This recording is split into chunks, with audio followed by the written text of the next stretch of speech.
never stop to notice the fire in your head, burning so consuming. But now I understand. Hello there, Sir from 17 once again. This is my Tony Hawk's Pro Skater 5 6-score walkthrough. This is the next stage entitled Rooftops, and I'm not going to lie to you guys, when I first skated around this place, I thought it was absolute horrendous. Just hell. I thought I was in hell. I thought this was the end of everything to come, and I really didn't want to play it. But in its, in the game's defense, after doing some of the missions and getting some of the 6 scores, I came to appreciate the level design here a little bit more than when I first played it. Is it awkward? Is it fiddly? Do you fall off a lot? Yes. But it's a hell of a lot more ambitious than some of the bullshit that they've just pumped out in those other missions. That being said, all the missions are very doable and nowhere near as ridiculous as I thought they were going to be. I thought this place was literally going to be just perfectionist hell, and it turns out to be very, very manageable, so I'm super happy about that. Are you still going to have a tough time with a few? Definitely. The collect the ice cream one, or whatever it is on this, fucking purses or something daft, I was there for a very long time. It's one of those where you've got to get a really good run or get a bunch of them after the timer's gone and manual your way to victory, which at this point I didn't even realise you could do it. Even though I knew that was a mechanic of scoring, I just never translated it into these other missions, which is perhaps why I struggled with some of them a bit longer than I should have. But for the most, all of them are pretty decent. They're doable and they are fun too, which is important because there was a point on this level where I was thinking to myself, this is annoying because I can't do it. But I can't do it because I can't get a good path that's quick enough to do this, because I don't think there's enough of the items you have to pick up in a reasonable area. And then when you do it, you kind of think, like, did I hate what I just did? And I didn't hate it. I didn't love it, but there was definitely a fun factor there of, it's beating me, but I know I can do it.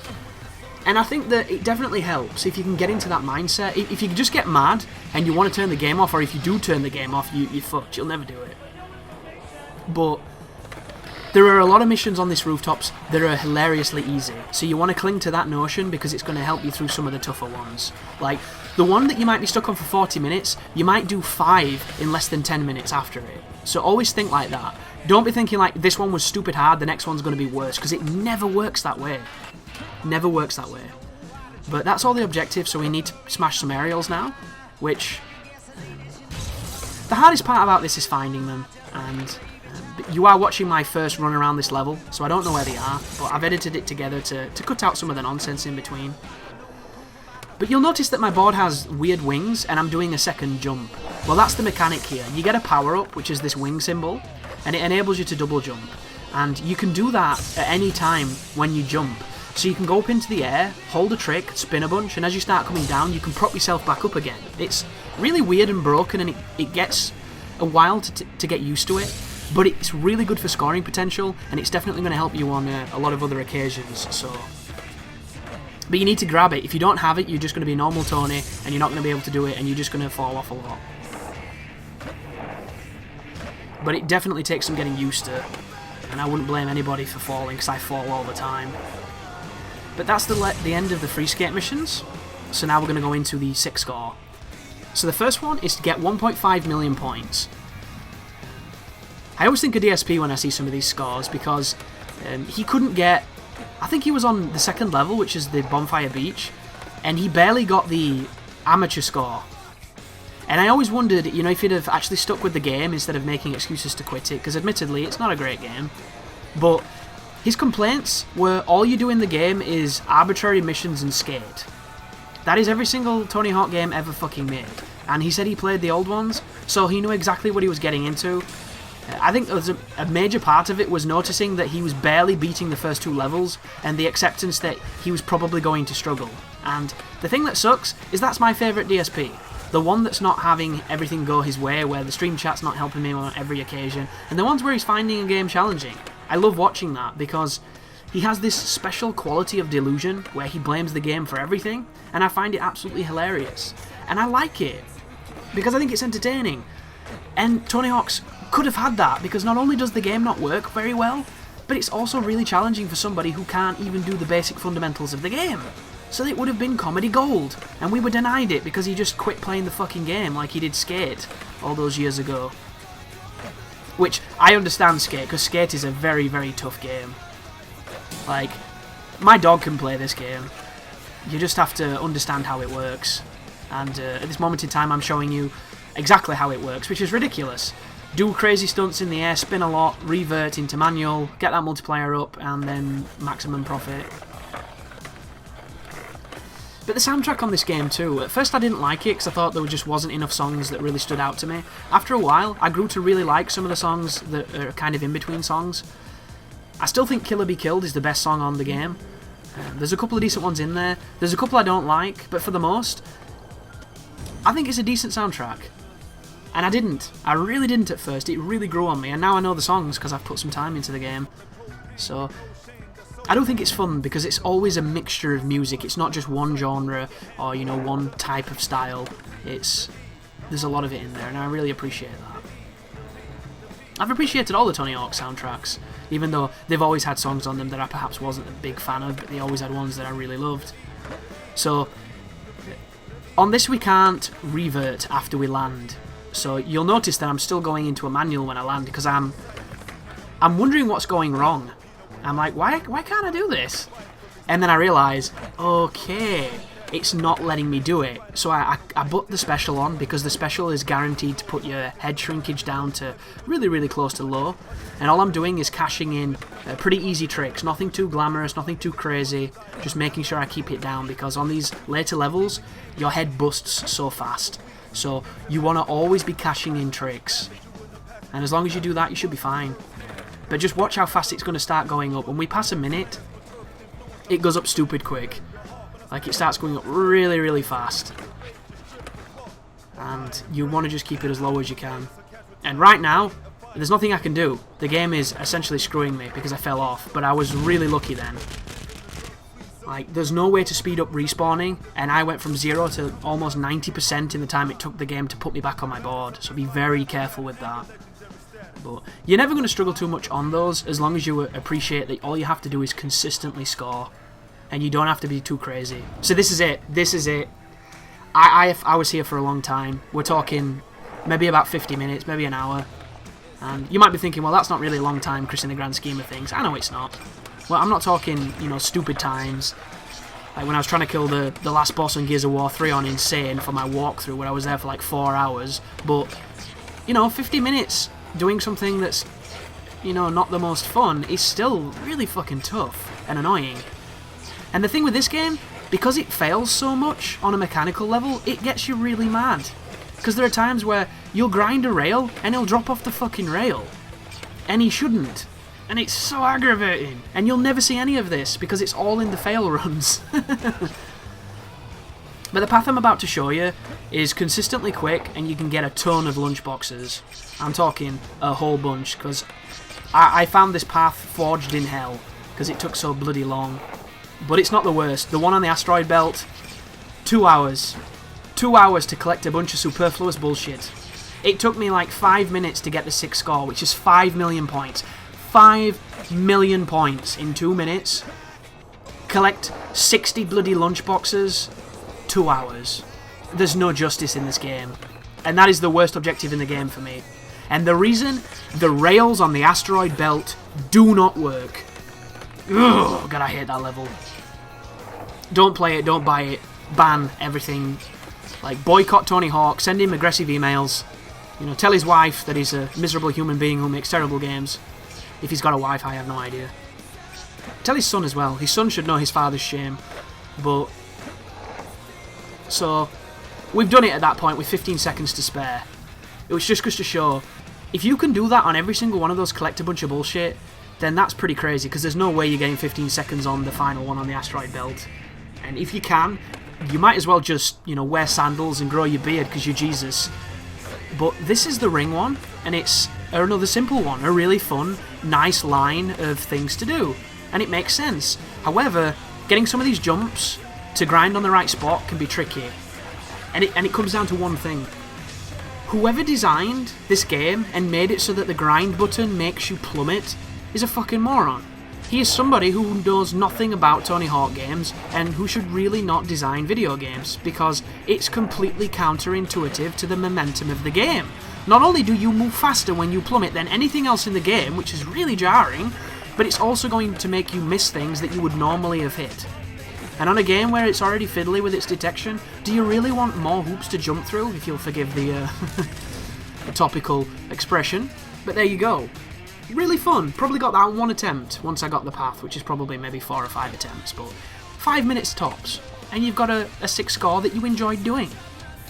Unlike the fucking lunchboxes. So what's this one? Manual laps. This is easy. The reason this is easy, you can use the speed boost, you can go up the ramp, you can get a ton of multipliers, you can come back down, hit the speed boost, go up the other ramp. Super easy. Like, designed for people who actually want to enjoy getting high scores rather than collecting lunchboxes. However, I just lost my multiplier there by getting a little overzealous on the vert and ended up landing on the concrete above. So be careful of that. And just realise you have to get 10,000 points for the 6 score, which is not that high, considering that you can do this indefinitely if you're really good at chaining tricks and manualing. But, ooh, that wasn't very good. You lose a lot of time for falling too, so I wouldn't be surprised if I'd have reset then, but apparently I decided to go with it. As soon as you hit this, you get your speed, so you don't have to worry about being too slow there. Alright, revert, manual, speed boost. Need to get some distance. That's all it is now. The multiplier is fine at this point. I should be focusing on getting distance, but sometimes I get stuck in my way. We've got it though, so we can just land now and we're fine. There it was. Awesome. 6 score, 16 seconds left to go. A pretty comfortable one, that. Then we have Grind on a Wire, which is a reference to Bird on a Wire, hopefully. It's always good to reference the days when Mel Gibson wasn't known to be a giant xenophobic racist. So this is a grind one, so build your multiplier and then grind on that circle. Simple stuff. The tricky part about grinding in a circle like that, although you can grind for ages, you cannot do tricks in between because you'll generally fall off it. However, you can use this pool instead, which you see me doing right now. And I don't know why I wasn't jumping, because I haven't got the multiplier to put the score up enough to warrant how long I was just on that rail. Revert, manual, grind, and then we should be... Oh, whoa, you see how fast that went? Good God. That's because I grinded for so long. But this is not a score you're ever going to have issue with, guys. You should be fine. Some of the sound effects on this game are way off as well. You'll notice it when you're playing. Like, sound design... Like, when a game can't even get the sound right on the fucking logos at the beginning, you know there's problems. And that's when it doesn't crash and lock you out completely. Which, if you've ever had it crash on the Activision logo screen and then you can't log back in ever, log in as a guest on Xbox One and then swap at the main menu to your proper profile and that will get you past that hard lock. Happened to me and Lummy, because Lummy picked this up as well. And I got a message from him the other night, like, is it just me or is the new Tony Hawk really disappointing?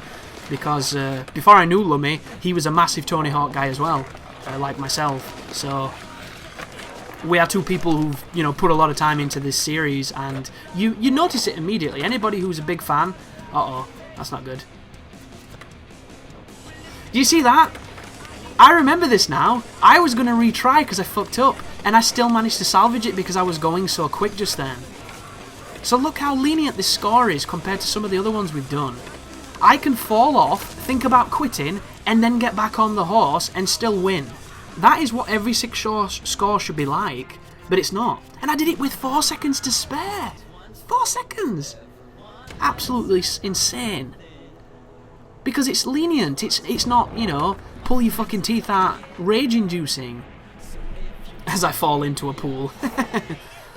But this one's simple, guys. Get one continuous long combo, do a ton of flip tricks to build your multiplier, and then do a ton of grabs and rotations to build the score next to it, and then land when you're comfortable with that you've got enough for the 6 score. And as long as you revert into manual correctly, and you don't drop your combo, you can carry on when the time has stopped. So you should never struggle too much. There you go, get it in one attempt. Simple stuff. And we can move on to the next one. So the next one is High Rise Hijinks, I think it's called.